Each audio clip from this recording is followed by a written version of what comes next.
அனைத்து ஊடகத்தை சார்ந்த நிறுவனங்களுக்கும், உழைக்கும் பத்திரிகையாளர்களுக்கும், செய்தியாளர்களுக்கும், ஒளிப்பதிவாளர்களுக்கு எல்லாருக்கும் எங்களோட சிறந்தாந்த நன்றியை தெரிவித்துக் கொள்கிறோம். முதல்ல எப்பயுமே செய்தியாளர்களுக்கும் அவங்களுக்கு பக்கபலமா இருக்கிறதா இந்த சென்னை பிரஸ் கிளப்.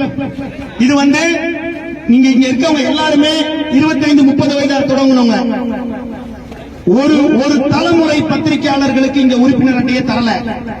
ஆனா கடந்த வாரம் 8 லட்சம் ரூபாய் பாக்கின்னு சொல்லிட்டு இந்த மெட்ரோ வாட்டர் போஸ்ட் பண்ணிருக்காங்க.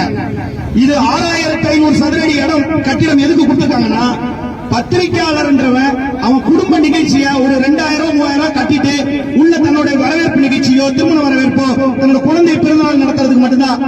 இங்க நிக்கிற இத்தனை பேர் மனசாட்சி தொட்டு சொல்லுங்க, யாராவது ஒருத்தர் நிகழ்ச்சி இங்க வந்திருக்கீங்களா? 23 ஆண்டுகளாக பிளாக்மெயில் செய்யும் பாரதி தமிழன் பெருமாள் என்ற பாரதி தமிழனும், அசதுல்லா என்ற முழு நேர குடிகாரரும், இவங்க 2 பேரும். 3வது ஜாக்கப். இந்த ஜாக்கப் இங்க குடிக்கிறவங்களுக்கு இது பார் மாதிரி இருக்கு. இங்க பெண் பத்திரிகையாளர் அங்க ஓரமா நிக்கிறாங்க. இன்னும் சமூகம் இப்ப 2024 பெண் பத்திரிகையாளர் ஏராளமான பேர் வந்துட்டாங்க. இந்த பெண் பத்திரிகையாளர் என்னைக்காவது ஒரு நாள் 1 மணி நேரம் உள்ள உட்கார முடியுமா? ஏன்னு கேட்டா டாஸ்மாக் பாரோட மோசமான குடிகார இடம் தான் இது. ஒரே ஒரு பெண் பத்திரிகையாளர் உள்ள போய் இது வரைக்கும் ஒரு உடல் உபாதையை கழிக்க முடியுமா? முடியாது. அப்படிப்பட்ட போது இங்க பத்திரிகையாளர் வாடகை கொடுக்க முடியாத வழியில இருக்கும் போது இங்க குடிக்கிறவங்களுக்கு மிக்சர் பாக்கெட், கிளாஸ், பாட்டு வாங்கி கொடுக்க ஜாக்கப்ன்றவருக்கு 2.5 கோடி ரூபாய் ஜெல்லடியான்பேட்டையில வீடு. இங்க எந்த பத்திரிகையாளர் தன்னோட மகளை டாக்டருக்கு படிக்க வைக்கிறீங்க? இந்த எந்த பத்திரிகையாளர் தன்னோட மகனை இன்ஜினியர் படிக்க வைக்கிறீங்க?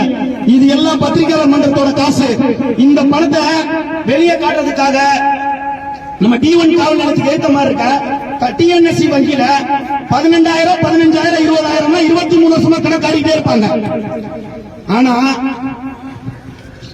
LICக்கு ஏத்த மாதிரி சென்ட்ரல் பேங்க் ஆஃப் இந்தியால 5 லட்சம் 10 லட்சம் போயிட்டே இருக்கும். அது சென்னை பத்திரிகையாளர் மன்றம். இங்க நடந்திருக்க விஷயம், இங்க என்ன நடந்துச்சுன்னு சொல்றதுக்கு வரும். சென்னை பத்திரிகையாளர் மன்றம் இப்போது இருக்கவங்க ஆரம்பிக்கப்பட்டது கிடையாது. இது முரசொலி மாறன் அவர்கள் இங்க பத்திரிகையாளர்கிட்ட கலந்துரையாடுறதுக்காக இந்த இடம் குடிசை போட்டு இருந்தது. மூத்த பத்திரிகையாளர் அண்ணன் மரியாதைக்குரிய தமிழ பாண்டியன் எல்லாத்தையும் சொல்லியிருப்பாரு. பதிவு செய்தவர்கள் போயிட்டாங்க.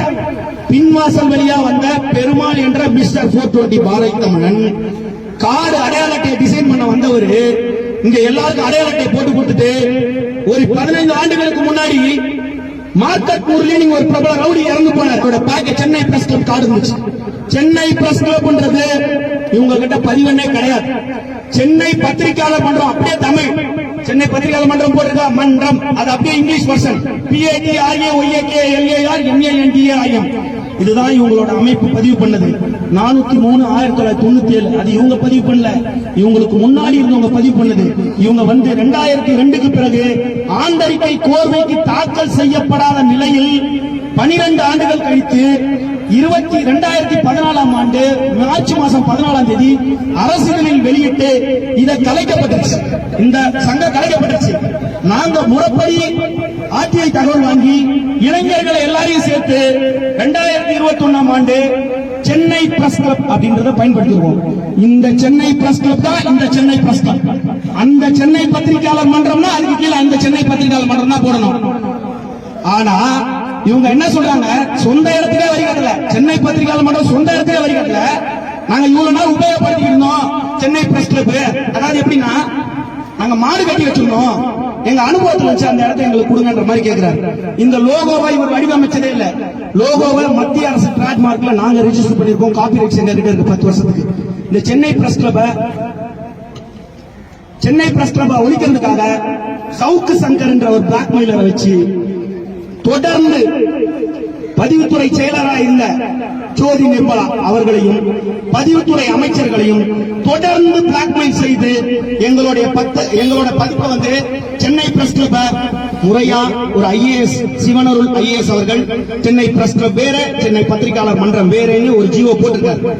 அதை அவர் பதவியில இருக்கிற வரைக்கும் அந்த ஆர்டர் ஒபே பண்ணிட்டு அவர் போன உடனே பிளாக்மெயில் பண்ணி பணத்தை கொடுத்து அவர் அந்த பதவியில இருந்து போன உடனே அடுத்த 10வது நாள் சாதாரண ஒரு மாவட்ட பதிவாளர் DR லெவல்ல இருக்கவங்க இந்த சென்னை பிரஸ் கிளப் கேன்சல் பண்றாங்க. ஆனா எங்களுக்கு அப்பீல்னு ஒரு ஆப்ஷன் இருக்கு. அந்த அப்பீல்ன்ற ஆப்ஷனை வச்சுக்கிட்டு நாங்க பதிவுத்துறை தலைவர்கிட்ட கொண்டு போயிருக்கோம். இந்த இடம் பிடபிள்யூடிக்கு சொந்தமான இடம். இது தரை வாடகைக்கு கொடுக்கப்பட்டிருக்கு.